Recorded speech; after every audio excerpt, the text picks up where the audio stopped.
আজ তোর আমি খাল খুলে দেবো, আমাকে তাড়াতাড়ি বল 3 মাসের মধ্যে বাচ্চা কি করে এলো? বাচ্চা তো 9 মাসে হয়, 3 মাসে তোর বাচ্চা কি করে এলো? হ্যাঁ, এই জাংটা দেখেছিস তো?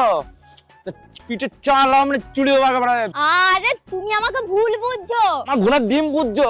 আমার বন্ধু বান্ধব সবাই বলছে তুই 3 মাসে বিয়ে করে তো 3 মাসে বাচ্চা কি করে হইলো? হ্যাঁ, তোর বইয়ের অন্য কোথাও লাইন আছে নিশ্চয়ই, নাহলে 3 মাসে বাচ্চা হয় না, বাচ্চা হয় 9 মাসে। তুই তাড়াতাড়ি বল, কিন্তু বল দিচ্ছি, নাহলে এই জ্যাংটা দেখেছিস তো একবারে তোর পিঠের চামড়া তুলে লোকে বলতেছে বলিতে 3 মাসে বাচ্চা কি করে হইলো আমাকে। আচ্ছা ঠিক আছে আমি বলছি, শোনো ভালো করে শোনো। হ্যাঁ বল বল বল। আমি তোমার সঙ্গে বিয়ে করেছি ক মাস হয়েছে? কেন 3 মাস? আর তুমি আমাকে বিয়ে করেছো ক মাস হয়েছে? কেন 3 মাস? আর আমাদের বাচ্চা ক মাসে হয়েছে? কেন 3 মাস? তাহলে এবার হিসাব করো ক মাস হলো। তুই আমাকে বিয়ে করেছিস 3 মাস, আমি তোকে বিয়ে করেছি 3 মাস, বাচ্চা হয়েছে 3 মাস।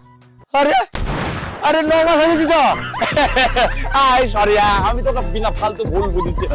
বন্ধু বান্ধব